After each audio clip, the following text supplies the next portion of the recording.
ঈদ সামনে রেখে রাজধানীর আলোকি ফাউন্ডেশন শুরু হয়েছে ব্যতিক্রমী ঈদ মেলা সেলিব্রিটি আর্কাইভ। টেকসই ও পুনঃব্যবহারযোগ্য ফ্যাশনের বার্তা নিয়ে আয়োজিত এই উৎসবে পোশাক দিয়ে সামিল হয়েছেন দেশের জনপ্রিয় তারকারাও। বিস্তারিত দেখুন মৌমিতা জান্নাতের প্রতিবেদনে।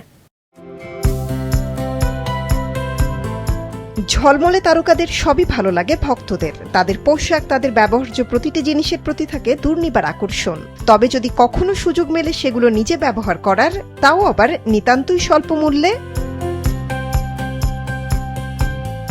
এবার ভক্তদের তেমনই এক দারুণ সুযোগ করে দিল celebrity archive Eid festival 2026। Gulshan Tejgaon link রোডে আলোকি কনভেনশন সেন্টারে এই মেলায় অল্প মূল্যে মিলছে মেহজাবিন, বিদ্যা সিনহা মিম, সাফা কবির, সাদিয়া আইমান, ইমরান মাহমুদুল থেকে শুরু করে চিত্রনায়িকা পূর্ণিমার মতো 36 ট্রেন্ডি তারকার পোশাক এবং ব্যবহার্য জিনিস। মেহজাবিন আপুর পোশাক নিয়েছি, তারপর বিদ্যা সিনহা আপুর নিয়েছি, পূর্ণিমা আপুরও নিয়েছি। থাকে না এরকম যে আমার খুব পছন্দের একজনের ব্যবহার করা, আমি সেই জিনিসটা কিনে একটু তার সান্নিধ্যটা একটু কল্পনা করতে পারি। পরিবেশ বান্ধব ও টেকসই ফ্যাশন সচেতনতা তৈরিতে ফ্যাশন সামগ্রীর পুনঃব্যবহারের এই উদ্যোগ বাইরের দেশে জনপ্রিয় হলেও বাংলাদেশে নতুন। আয়োজকরা জানালেন, জনগণকে সচেতন করতেই এই উদ্যোগ। আমরা পরিকল্পনা করেছি একটা নতুন কনসেপ্টে কতটুকু মানুষের কাছে এই সাস্টেনেবল ফ্যাশনটা গ্রহণযোগ্যতা আসলে আমরা করে তুলতে পারি। কেননা বিশ্বব্যাপী তো এটা খুবই পরিচিত একটা কনসেপ্ট, থ্রিফটিং বলি বা ডিক্লাটার বলি, সেটা হচ্ছে, কিন্তু আমাদের দেশে কেন নয়, আমরা কেন পিছিয়ে থাকবো?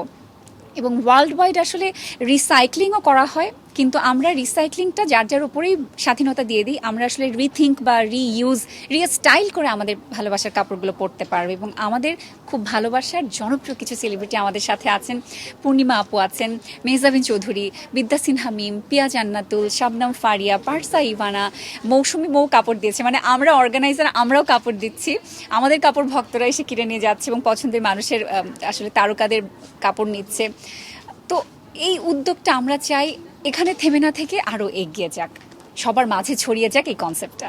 প্রথমবার আয়োজন করেছিলাম, খুব ভালো সাড়া পেয়েছিলাম এবং আমরা এমনটা দেখেছি যে অনেকে আমাদেরকে টাঙ্গাইল, ময়মনসিংহ থেকে ফোন করেছে যে আপনার ওই প্রোগ্রামের ওই শাড়িটা আমাদের লাগবে। আমি নিজে পারচেস করেছি পূর্ণিমা আপুর কাপড়। বাই দ্য ওয়ে, আমি যে শাড়িটা পরে আছি এটা কিন্তু তানজিকা আমিনের। এই ট্রেন্ডটা কিন্তু আমরাই চালু করতে চাই যে কাপড়গুলো ঘরে পরে না থাকুক, এটা রিইউজ হোক এবং এটা সবাই কাপড়গুলোকে ভালোবাসুক, যত্ন তাদের কাছে রাখুক। এটা হচ্ছে আমাদের মূল থিম। তবে সেলিব্রিটি আর্কাইভ শুধু তারকাদের পোশাকের কালেকশনে সীমাবদ্ধ নয়। ঈদকে সামনে রেখে নতুন কালেকশন নিয়ে এতে অংশ নিয়েছেন 80 জন উদ্যোক্তা। এইসব ইভেন্টের মাধ্যমে আমরা সবার সাথে পরিচিত হতে পারি, আমাদের প্রোডাক্ট পরিচিত করতে পারি। অনেক ধরনের অপশনস আমরা একটা ছাদের নিচেই পাচ্ছি। যাদের শোরুম নেই তারা চাইলে কি তাদের ব্যবসাটা ছোট থেকেই মেলার মাধ্যমে অনেক বড় করতে পারে। আর এক ছাদের নিচে এতগুলো আয়োজন হলে যেটা হয়, নিজেদের মধ্যে পরিচিতি বাড়ে, কমিউনিকেশনটা হয়। আমার কাছে মনে হয় আমরা স্বাদ এবং সাধ্যের একটা সমন্বয় করতে পারি, যে কারণে আমাদের আসলে এই মেলাগুলা বিশেষ করে আমার ভীষণ পছন্দের জায়গা। দুদিনের এই আয়োজন শেষ হচ্ছে কাল, চলবে সকাল 11টা থেকে রাত 11টা পর্যন্ত। এর সম্প্রচার সহযোগিতায় রয়েছে মাছরাঙা টেলিভিশন।